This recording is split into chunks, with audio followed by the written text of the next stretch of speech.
ಕನಕಪುರದಲ್ಲಿ ಏನು ಅಭ್ಯರ್ಥಿ ಇದ್ದಾರಲ್ಲ ಅವರು ಹೆಂಗೆ 8 ಕ್ಷೇತ್ರಕ್ಕೂ ಹೋಗಬೇಕು ಹಂಗೆ ನಾವು ಕನಕಪುರಕ್ಕೂ ಬಂದಿದ್ದೀವಿ.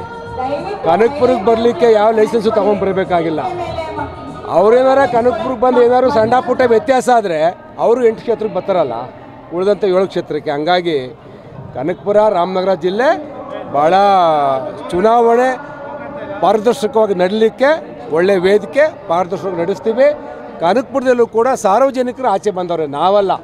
ನಾವೇನು ಯಾರಿಗೂ ದುಡ್ಡು ಕೊಟ್ಟು ಇಲ್ಲಿ ಕಾರ್ಯಕರ್ತಕ್ಕೆ ಎಲ್ಲರೂ ಚೆಕ್ ಮಾಡಿರಿ ನೀವು. ಯಾರಿಗೂ ಅವ್ರು ಕೊಟ್ಟಂಗೆ ನಾವು ಸೀರೆ ಪಂಚೆ ಲುಂಗಿ ಏನೋ ಕೊಟ್ಟು ನಾವು ಕರ್ಕೊಬಂದಿಲ್ಲ.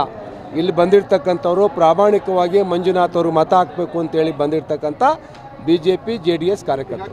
ಹುಮ್ಮಸ್ಸಿದೆಯಾ ಸರ್? ನೀನೇ ನೋಡಪ್ಪ ಹುಮ್ಮಸ್ಸಿದೆ ಅಂತ. ಹುಮ್ಮಸ್ಸಿಲ್ಲದೆ ಹೋದರೆ ಕಾರ್ಯಕ್ರಮ ಇಷ್ಟೊಂದು ಯಶಸ್ವಿ ಹೆಂಗೆ ಆಗ್ತಾಯಿತ್ತು? ಇಷ್ಟೊಂದು ಜನ ಹೆಂಗೆ ಬರ್ತಾಯಿದ್ರು? ಸ್ವಯಂ ಪ್ರೇರಿತಕ್ಕೆ ಬಂದಿರೋರು ಅಲ್ಲ. ಅವರು ಇಲ್ಲಿ DK ಬ್ರದರ್ಸ್ ಇಲ್ಲಿ ದೊಡ್ಡ ಮಟ್ಟದ ಲೀಡ್ ತಗೋತೀವಿ ಅಂತೇಳಿ ಅಲ್ಲ, ಜನಗಳ ತೀರ್ಮಾನ ರೀ. ಯಾರು ಯಾವ ಮಟ್ಟಿಗೆ ಲೀಡ್ ತಗೋತಾರೆ ಅಂತ ನಾವು ಹೆಂಗೆ ಹೇಳೋಕ್ಕಾಗತ್ತೆ? ನಾವು ನಮ್ಮ ಪ್ರಚಾರ ಮಾಡ್ತಾ ಇರ್ತೀವಿ. ಕಾರ್ಯಕರ್ತರಿಗೆ ಸಾರ್ವಜನಿಕರಿಗೆ ಏನು ನಾವು ಆತ್ಮಸ್ಥೈರ್ಯ ತುಂಬಬೇಕು, ಇರ್ತಕ್ಕಂಥ ಸತ್ಯವನ್ನು ವಾಸ್ತವತೆಯನ್ನು ಅವ್ರಿಗೆ ತಿಳಿಸ್ತಾ ಹೋಗ್ತೀವಿ.